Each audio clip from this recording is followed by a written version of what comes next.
Libyan Coast Guard, Hotel Bravo Golf Mike. This is the Maltese Search and Rescue Region. Malta Search and Rescue Region, not Libyan. What are you doing here? On June 30th, 2021, an NGO called Sea-Watch received a distress call from a vessel attempting to cross the Mediterranean Sea. The call came from a blue wooden boat with an open top and a small outboard motor. On board were at least 24 migrants, most likely trying to make the journey from Libya to Malta. Part of Sea-Watch's mission is to commission ships to help rescue migrants in these waters. What you're hearing is audio recorded by Sea-Watch. So-called Libyan Coast Guard, this is Hotel Bravo Golf Mike on channel 72. You are endangering the people. The video was filmed by Seabird, a Sea-Watch airplane, as it circled over the Mediterranean. It was about 15 miles into the Maltese search and rescue area, well outside Libyan waters. Shortly after Seabird arrived on the scene, it spotted a Libyan Coast Guard vessel, the Ras Jadar, closing in. You are getting too close to the case. Over. You can hear the aid worker from Sea-Watch make radio contact with the Libyan Coast Guard. Please, leave off here because I need a sick migrant boat. Please. The situation quickly worsens. They're shooting. Yeah, they're shooting. Yeah.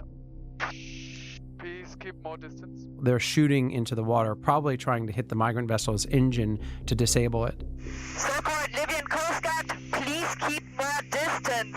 Don't shoot at the people. Keep a distance to the boat. Over. That's terrible. This is really bad. Yeah. They're shooting again. They're shooting again. So-called Libyan Coast Guard, stop shooting in the water.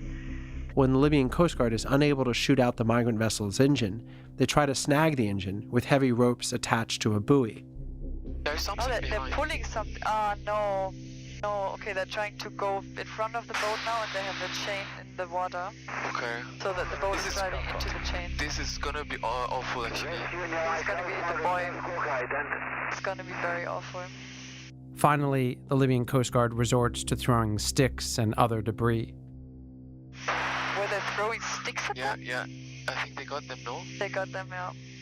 The Ras Jadar buzzes by the migrant vessel in an attempt to capsize it.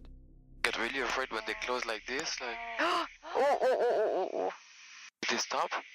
Yeah, that was a really close one though. They almost hit them. Hey. Look how close it will be. Oh my god. Oh. After 90 minutes of attempting to disable the migrant small boat, the Libyan Coast Guard turns south and leaves the scene.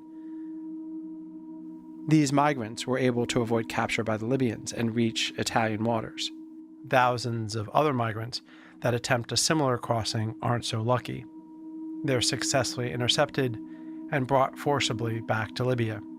From there, those migrants are often held in a network of secret prisons run by militias where exploitation, abuse, and death are common.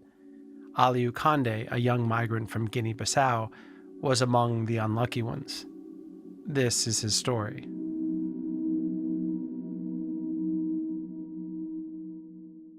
I'm Ian Urbina, and this is the Outlaw Ocean.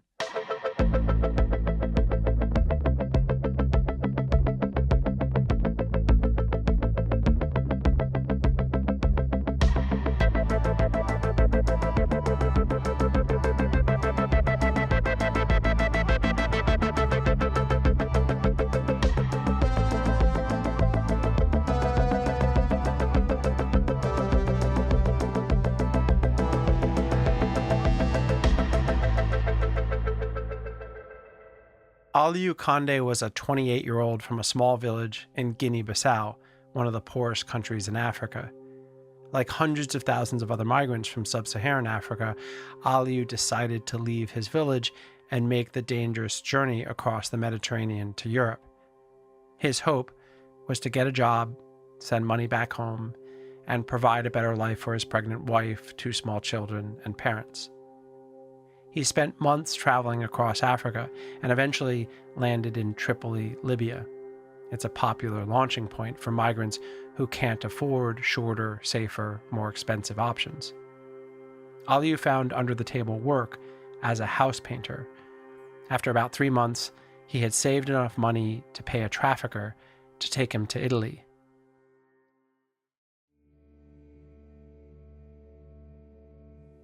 There are a lot of launching places that migrants can leave if they're trying to get to Europe and they're crossing the Mediterranean. They can leave from Algeria, they can leave from Tunisia, they can leave from Morocco. But the most popular route for migrants is to leave from Libya. And what that means is they're going to arrive most likely in Italy, specifically an island called Lampedusa. If you look at a map, you'll see that Lampedusa is actually closer to mainland Libya than it is to mainland Italy. That makes it a relatively quick journey by boat. But the big reason why many migrants choose Libya as a launching point is that Libya is a failed state. Since Gaddafi was toppled in 2011, Libya has become a realm run by various militias. And that lack of a functioning central government and the sort of general lawlessness has been a boon for human traffickers who get people across the Mediterranean for a fee. The boats they use are small, underpowered, often overcrowded, and the sea can be rough. Boats capsize. People fall off. Reports say that more than 2,250 migrants died while trying to cross the Mediterranean in 2023. And because this route is so heavily used by traffickers, the EU and Italy have put a lot of resources into making sure these migrant vessels never make it out of Libyan waters. The trip from Libya to Italy cost the equivalent of about €1,000. That boat trip is where Mohammed David and Aliou first met. Alors, regarde, on parle du voyage en mer, ok? Alors, d'où êtes-vous parti en Libye? They were with about 130 other migrants. They launched from a beach roughly 50 kilometers west of Tripoli in a city called Zawiya.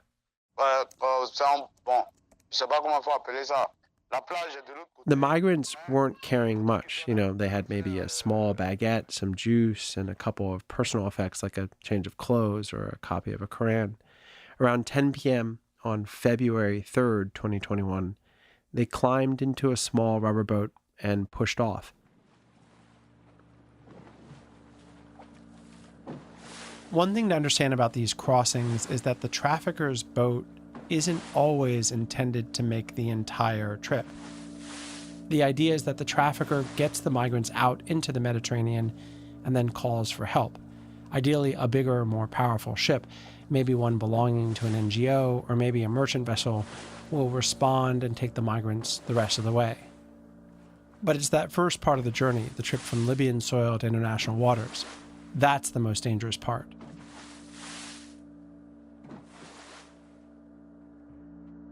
There are three main people that are kind of the bosses on the boat that are working on behalf of the traffickers. One is handling the satellite phone and is controlling the motor and thus the direction of the boat. That person is supposed to call Alarm Phone, which is this NGO that helps to try to get people rescued on the Mediterranean. And that guy is supposed to call Alarm Phone at a specific moment, when they get far enough from shore. Second guy is supposed to sort of man this plug. If you pull that plug, the boat deflates and someone needs to stay on top of that because everyone's lives at stake. And the third guy is meant to understand the route and keep control of the people on board. So Mohammed David was sitting next to Aliou, and he recounts how when they called Alarm Phone asked them a couple of key questions. How many people are in the boat? 130. How big is your boat? 11 meters. And Alarm Phone then tells the migrants that there's a merchant vessel near and they need to head toward it because the merchant vessel under international law is obligated to rescue them. So indeed, the migrants do just that. But as the migrants get near the boat, Mohammed David says, number one, this merchant vessel is huge, so it's producing a sizable outflow, a wake around it, and it's causing all sorts of water to come in the migrant raft. But number two, the merchant vessel radios down to the migrants and says, we can't rescue you. And they say because they don't have Zodiacs, they don't have lifeboats to use to help get the migrants up onto the merchant vessel. Whether that's true or not is unknown. These merchant vessels are legally obligated to have lifeboats. So if they don't have it, they're breaking a different law. But nonetheless, the merchant vessel turns away, and the migrant boat, in desperation, Mohammed David describes as they sort of try to chase the merchant vessel, taking on more of its wake, more water into the migrant boat, which is causing an even greater sense of panic. And the merchant vessel is much faster, and it leaves. The waves pick up, the water gets pretty choppy, everyone starts getting sick. And so the bottom of the boat fills with this fetid liquid that's a combination of vomit and pee and petrol and baguette crumbs and wrappers, and it's just this toxic mix. And the petrol in particular is relevant because a lot of these migrants don't realize that by sitting in water that's mixed with gasoline, you slowly are burnt without realizing it, and you start peeling away skin. And so a lot of migrants have third-degree burns without knowing it when they do get rescued because they've been sitting in that water.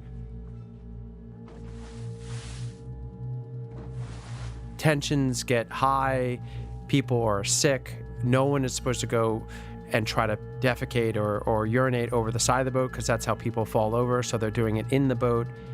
A fight breaks out, guy pulls a knife, threatens to take the whole boat down. He's, wrestled down. Everyone is afraid.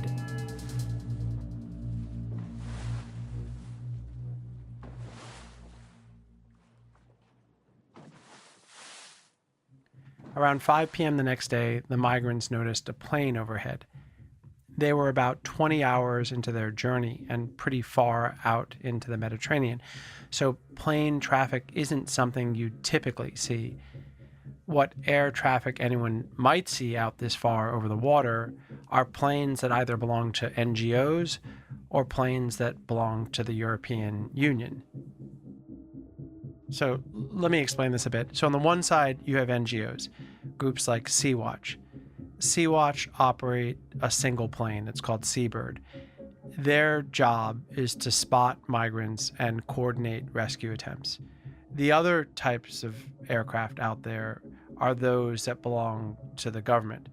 Mostly, these are aircraft and drones operated by Frontex, which is the European Border Patrol Agency.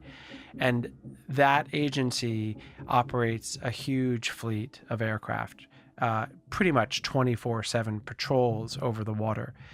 When those drones and government-run planes spot migrants, they call in the information of the location to coastal states like Italy and Malta, and those countries then report that information to the Libyans. The Libyans then go and capture the migrants. So the flow of information is totally different. One set of information from the NGOs goes towards rescuing them and bringing them to safety. The other information from the far better resourced 24/7 patrols, mostly by drones, goes towards Italy and Malta, which then hands it over to the Libyans, who capture, arrest, and bring the migrants back to a place not of safety, namely Libya. Frontex also has a clear policy of not alerting NGOs in the area that would attempt to coordinate a rescue. Again, the strategy here is not about getting migrants to safety. It's about making sure they never reach European waters. So the migrants in Aliou's boat saw something overhead. It circled for about 10 minutes and then left. 3 hours later, they spotted a ship approaching quickly. Mohammed David told us that as soon as this new ship got close enough, they could see that it was flying a Libyan flag. People started to panic. Clearly, the Libyan Coast Guard had been tipped off and sent a boat out to intercept the migrants.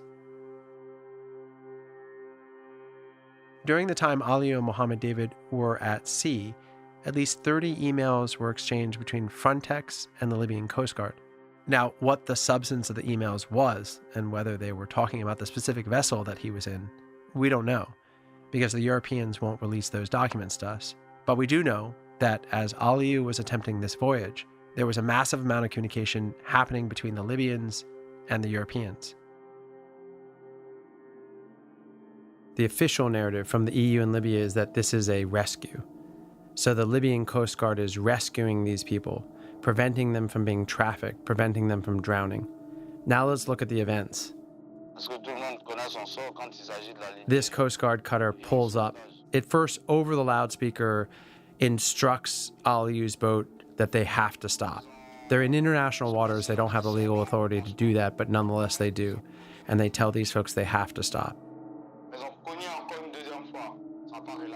Aliou's boat doesn't stop. The Coast Guard cutter then proceeds to ram the raft 3 times. This is a large boat ramming a tiny raft. Finally, the migrant raft stops. Then the migrants are told to climb aboard the Libyan Coast Guard vessel. And, obviously they're being told by men with guns pointing at them.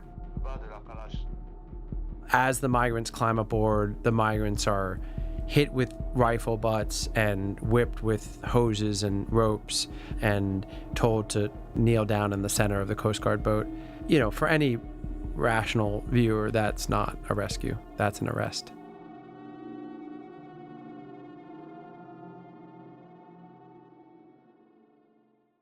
The vessel that ends up engaging with Aliou's raft is a P-350 cutter.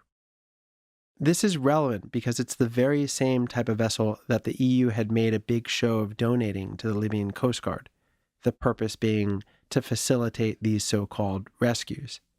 And it just shows, again, the sort of hand-in-glove relationship between the brutality on the water and EU policy.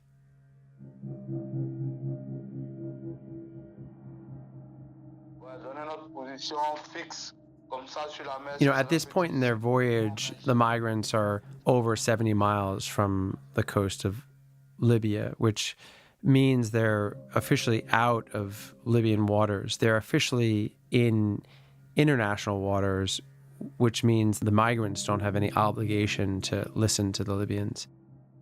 And the Libyans don't actually have any real jurisdiction to force the migrants to do anything except that they have guns. So the Libyan Coast Guard carries the migrants back to port, in this case, the port of Tripoli. And when they arrive to port, the Libyan officials and UN officials who count and tally and take some basic information about the migrants are doing so using tablets donated by the EU. The migrants are then loaded into buses for transport from the port to the prisons. These buses are purchased and donated by the EU. When they get to the detention facilities, they're given bottled water donated by the EU. This matters because so often the EU says that it has no role in the infrastructure of detention, in the brutality of what's happening to these migrants. But if you actually look at each step of this process, from their capture, who gave the boats, who gave the intel as to where they are, who gave the petrol to run those boats, who bought the tablets to count them up, who bought the buses to transport them to the prison, and on and on and on, all that is EU. So this is where you start seeing the lie in the claim that the EU has no culpability.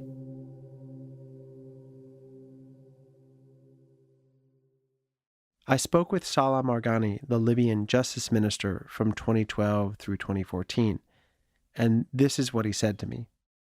The Europeans like to cast themselves as the saviors, and their narrative, and that of the Western press is often, at least in subtext, that the Libyans are savages and they're doing awful things in the stateless place called Tripoli to these migrants. And what the Libyans will tell you is, wait a minute, first of all, we wouldn't be engaged in this kind of migration control if it weren't for the Europeans. So the Europeans are being dishonest and trying to act like this isn't all their orchestrated and funded and equipped mission. And secondly, they are not engaged in a humanitarian mission. They, the Europeans, are engaged in a migration control mission. They don't want these people in their country, and they're paying us to do their dirty work. Look, there's some truth in what they're saying, at least to my ears. The amount of arrivals in Europe and in Italy has decreased drastically, and the amount of departures has not. Those numbers continue to go up, and that's hugely because of the work of the Libyan Coast Guard. So that's success if all you care about is the mission of migration control.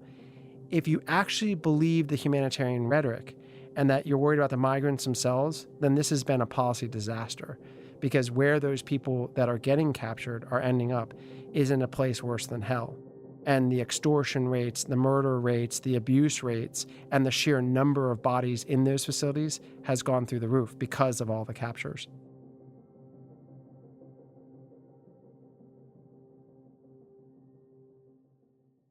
After Mohammed David and Aliou Candé's boat was intercepted by the Libyan Coast Guard, they were forced onto the Libyan vessel at gunpoint, brought back to Libyan soil, and bused to the secret migrant prison called Al-Mabani. Under Libyan law, foreigners can be detained indefinitely with no access to lawyers. In northern Libya in particular, there are roughly 15 official detention centers and maybe a half dozen unofficial ones where tens of thousands of migrants have been held. Out of all the detention centers operating in 2021, Al-Mabani had a reputation for being the most brutal. It's one of the last places on earth you'd want to end up.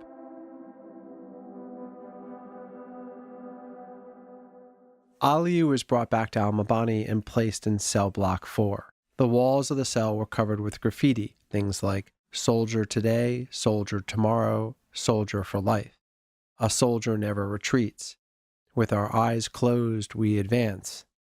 God only knows our victory." They were encouraging each other to soldier on. They saw this as a fight for a better life.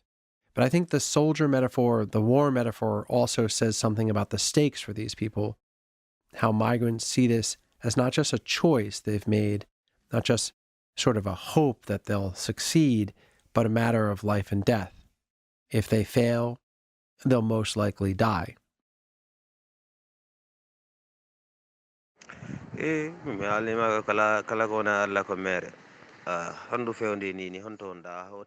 Aliou managed to sneak a cell phone inside the prison in the waistband of his pants. He used it to send his brothers, Hakaria and Denbas, a voice message from inside his cell. Aliou tells them that he made it through Tunisia to Libya, but was caught trying to cross to Italy. He asked his brothers to call their father in Guinea-Bissau and to let him know that he's been taken prisoner. So officially, there's a federal government in Libya, but in reality, the federal government consists of warring militias. Just within the city of Tripoli, there are different militias that control different neighborhoods and different federal agencies. And migrant detention is the spine of militia control and finances. All the detention centers are run by militias, and it's a booming business. So I think it's important to understand the business model of these migrant detention centers like Al-Mabani, and how the migrants are used for profit by the Libyan militias that control them. On the simplest level, the migrants are extorted. The fastest way out of one of these places is to simply buy your way out. And so the beatings and the food deprivation and the captivity and the crushing their sense of hope is all for the purpose of getting them to become more and more desperate, so that when a guard comes by and offers them access to a cell phone to call their loved ones, they're that much more aggressive in trying to get someone to send the requisite $200 or whatever it is to get released. Another way the migrants get used by the militias is as forced labor. This could be as part of a legally sanctioned system where businesses and individuals are allowed to essentially rent the migrants for use on farms, in factories, or wherever. This is old-style slavery. and the Libyan militias profit significantly from it. Migrants are also sent in groups to aid militias in their war efforts. So there are cases where migrants are taken out of detention centers and moved to frontline battle posts where they work on fixing military vehicles, stacking artillery, whatever job is needed. One of the major consequences of Libya's lack of a functioning centralized government is there's basically no accountability for these detention centers. Because these are militia-run, there's no ability to actually engage with the people that operate the facilities. These places are operated in darkness and secrecy, and as a result, they're especially inhumane and brutal. And al-Mabani had a reputation for being the worst of all.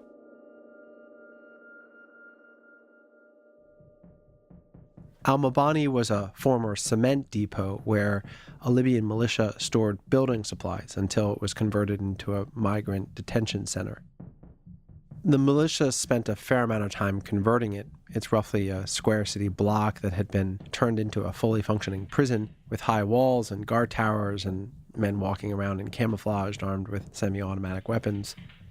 Inside the walls, there were about 8 different huge holding cells, each with the capacity to house about 200 or 300 migrants at any given time.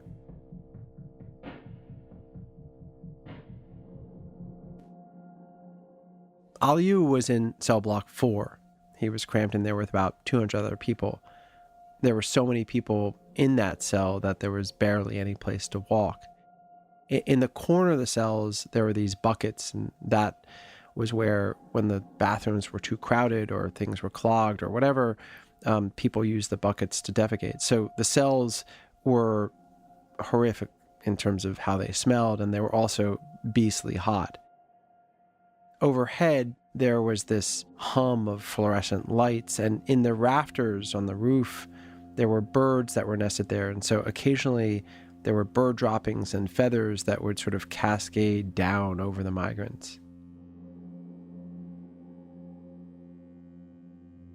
It's a tense place, hot, sweaty, not a lot of food, people sick, scared, and layer onto that, you have all the sorts of tensions that you can imagine to exist on the outside world are only intensified inside. So you have a dozen different countries all crammed in there together. And so you had, different religions, different tribes, different ethnicities, different nationalities clustered in a place where fuses were quite short. So fights were common.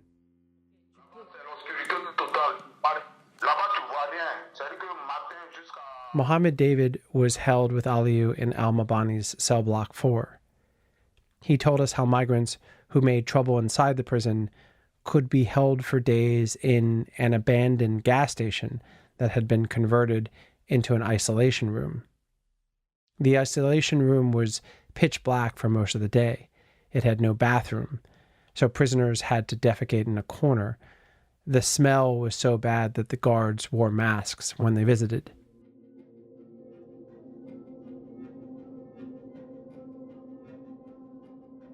Tu étais dedans?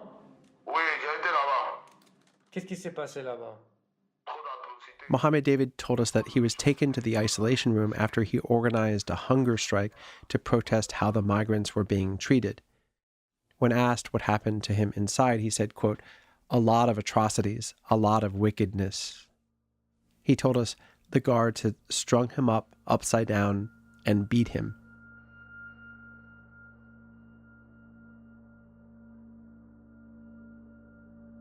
In the course of our investigation, we spoke to dozens of migrants, many of whom had been held inside al-Mabani. They told us how they were beaten by the guards for almost any reason. Men, women, children would be brutalized for things like whispering to one another, speaking in their native tongues, or even laughing. Women were especially vulnerable inside al-Mabani, and several migrants we spoke to described seeing sexual abuse. Female detainees would be taken from their cells to be raped by guards.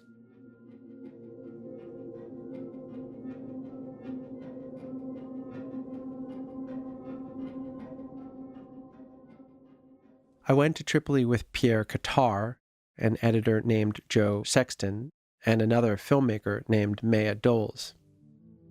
We were supposed to be given a tour of Al-Mabani, and we'd actually gotten that commitment in writing. But instead, we got, the runaround for 3 straight days, and at that point, we sat down and said, look, it's pretty obvious we're not getting into Al-Mabani, so what might we be able to do instead to get visuals of this brutal, invisible place? Because visuals really move the heart, it moves the public. It's what you need to produce to really show the true existence of something in journalism. So we found this surreptitious way to get close enough to Al-Mabani that we could launch a drone for the purposes of filming the facility, and launch the drone really quickly, straight up into the air. We needed to get it high enough that no one could see it. And then we traveled about, a quarter mile away so that we got directly above Al-Mabani. But we stayed pretty high, again, so that the guards wouldn't see or hear it. Slowly, we then brought the drone down in altitude, closer and closer. It was around lunchtime at Al-Mabani, so there was a lot of activity going on in the open air in the central courtyard of the facility. There were maybe 50 to 100 migrants all bunched together. They were kneeling on the ground. They were supposed to stay down and forward with their foreheads tight on the back of the person kneeling in front of them. At one point, we had the drone close enough over the crowd that we could actually see exactly what was going on. And we saw one prisoner look to the side, and a guard came over right away. And the guard reached in a couple of rows over a few other guys, and he began beating this migrant for having looked to the side, hitting him with some sort of object, a hose or something. The prisoner obviously put his head back where it was supposed to be. After a few more minutes sitting like this, the guards march everyone back inside.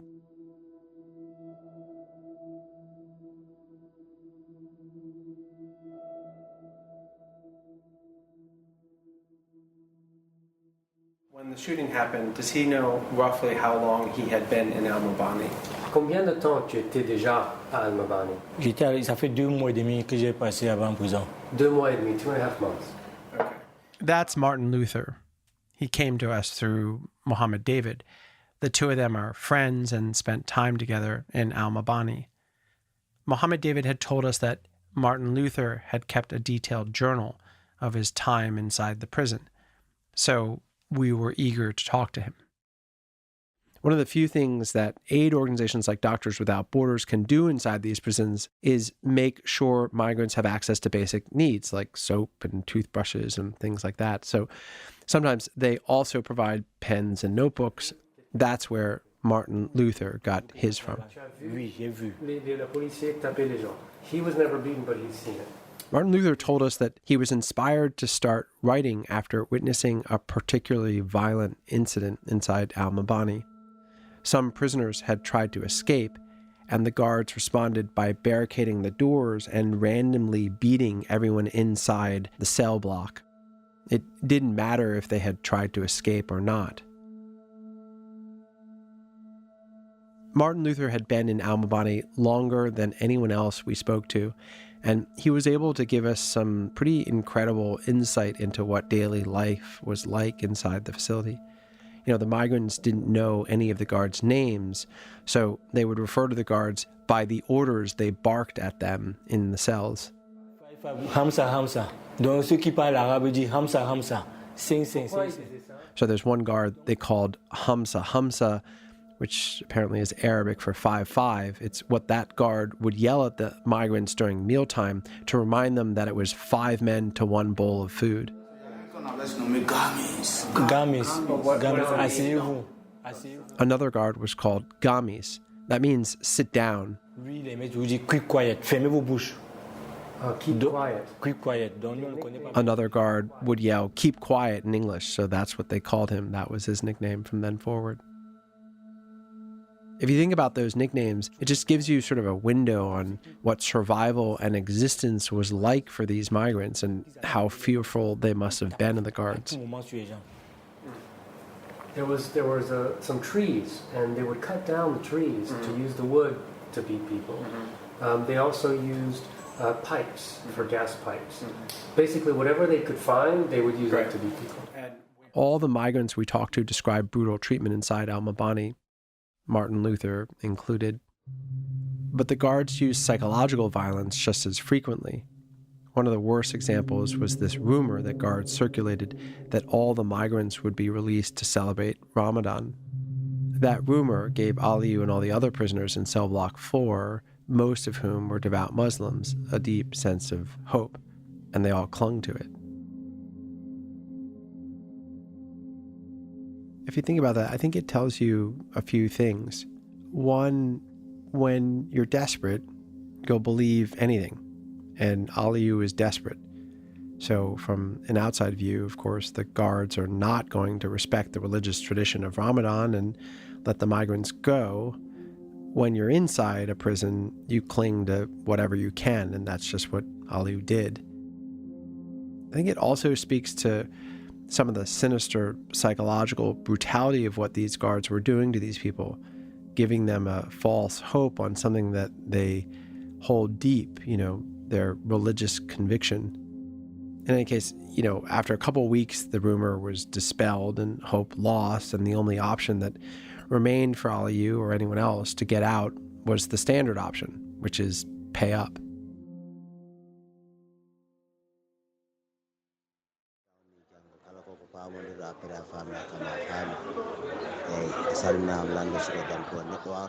What you're hearing here is a voice message that Aliou Candé sent his family from inside al-Mabani.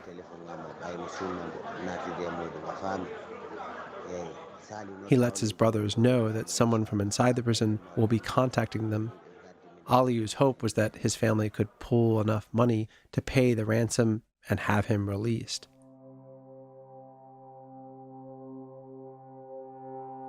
One of the other prisoners inside cell block 4 was a guy named Suma. Suma had ingratiated himself to the guards and earned some extra privileges. He had access to a phone, so he was the guy you spoke to if you wanted to arrange a ransom payment. Suma would call your family and tell them what they needed to do to get you out. On April 7, 2021, Aliou Candé arranged for Suma to call his 2 brothers. Aliou believed he would soon be free. Before he went to bed that night, he found his friend, Mohammed David. Mohammed David told us what happened next. Around 2 a.m., Aliou woke up to a loud noise. Several Sudanese detainees were trying to escape. They were in cell block 4 with him, and they were trying to pry open the door. Mohammed David woke up and approached the Sudanese and said, "Don't do it. It's a terrible idea. It's never worked before. We've just gotten beaten." But the Sudanese were resolute. They were going to go through with it, and so they just kept working on the door. The guards saw what was happening, tried to get in front of it by backing a sand truck up against the door. That way, even if the migrants pried the door off, this huge truck would be blocking their way out. Once the guards backed the truck up against the door, the migrants realized they weren't going to be able to escape, and the rage turned inward. There was a split. On one side, there were the Sudanese and others who wanted to escape. On the other side, there was Mohammed David and Aliou and some others who thought it was a really bad idea to even try. A fight broke out in the cell, and pretty soon it turned into a full-on melee. Oh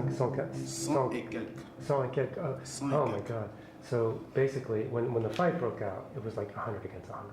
Okay. The Sudanese guys went into the bathroom. They began pulling rebar out of the walls, metal poles to use in their fight, and they began hitting other migrants in the head with it.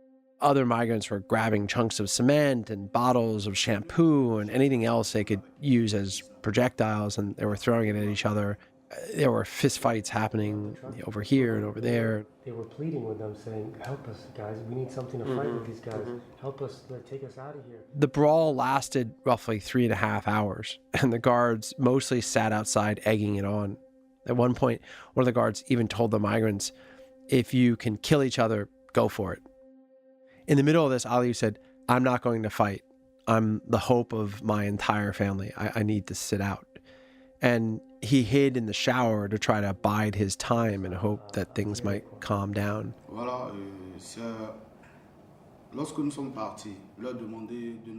At roughly 5:30 a.m., the guards left and came back with semi-automatic rifles. And then they started hearing, they kept fighting. And then they heard like footsteps on the roof. And without warning, for no real clear reason, they began firing into the cell through the bathroom window.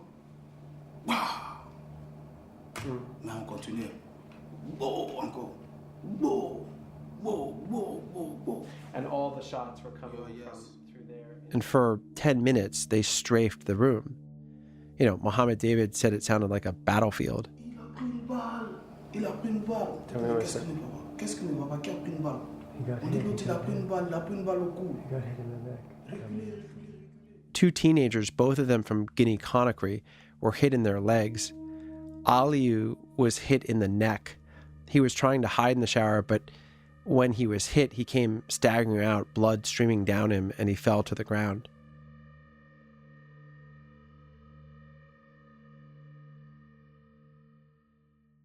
How many days between his boat getting captured and the shooting? How many days were there? 2 months, 4 days. 4 days. Aliou Candé was shot and killed on April 8th, 2021. Mohammed David's 2-month imprisonment in Al-Mabani ended the next morning. Mohammed David told us that the shooting stopped once the guards realized that they'd killed Aliou. The guards who had fired into the cell were young, and it was clear to Mohammed David, at least, the other migrants, that they were panicking. They quickly offered to free everyone in cell 4 in exchange for Aliou's body. Si vous donnez le corps, on vous laisse partir.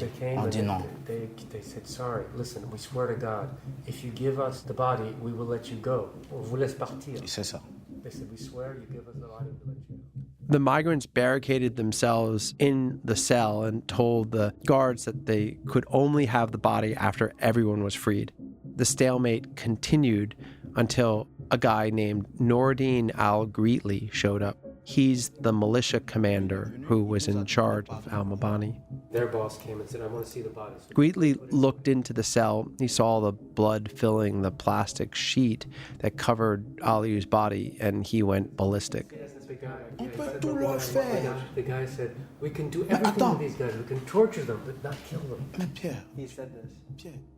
Mohammed David and the other prisoners demanded that Greetly call one of the NGOs that monitored Al-Mabani. So the International Organization for Migration, or Doctors Without Borders. Greetly said that the NGOs couldn't do anything. He told them, we are the police, we are the law.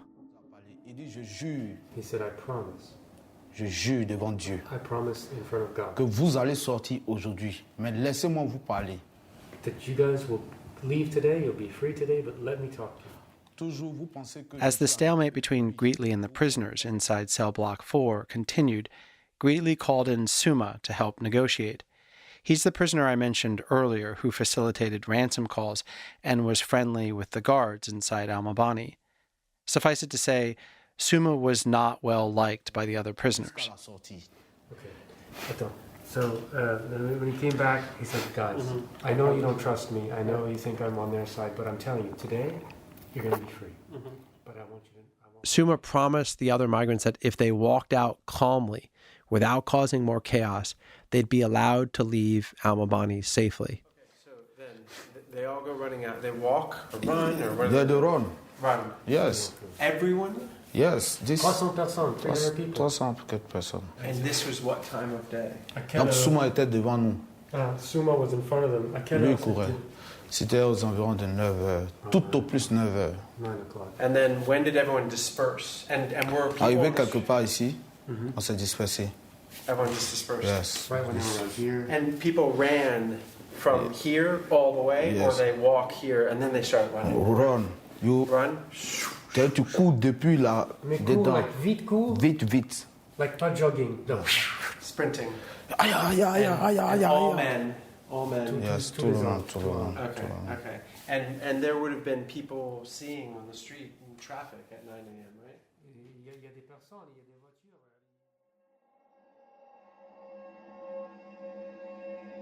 Aliou's life ended in cell block 4.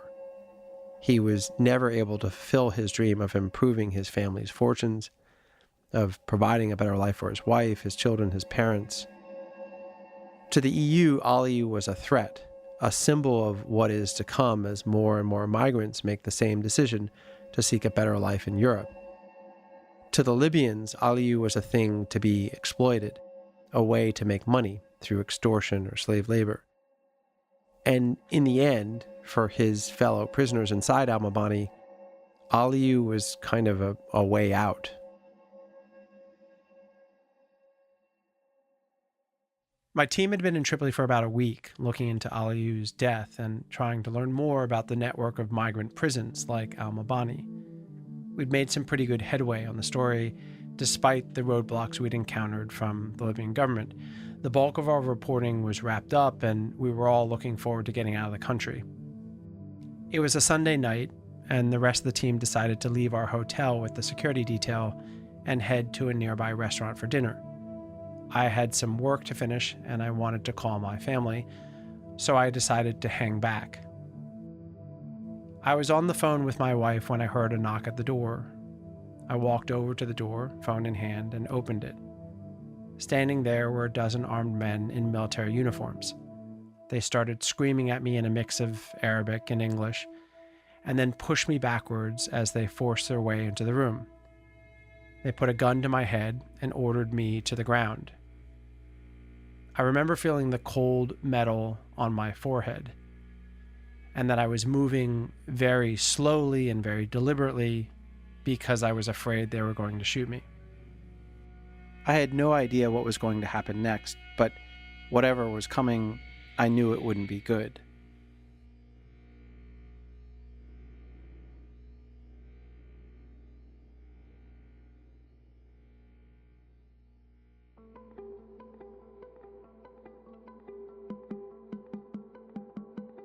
This series is created and produced by the Outlaw Ocean project. It's reported and hosted by me, Ian Urbina, written and produced by Michael Catano. Our associate producer is Craig Ferguson. Mix, sound design, and original music by Alex Edkins and Graham Walsh. Additional sound recording by Tony Fowler. For CBC Podcasts, our coordinating producer is Fabiola Carletti, senior producer Damon Fairless. The executive producers are Cecil Fernandez and Chris Oak. Tanya Springer is the senior manager, and Arif Noorani is the director of CBC Podcasts. Special thanks to Pierre Qatar, Joe Sexton, and Maya Doles.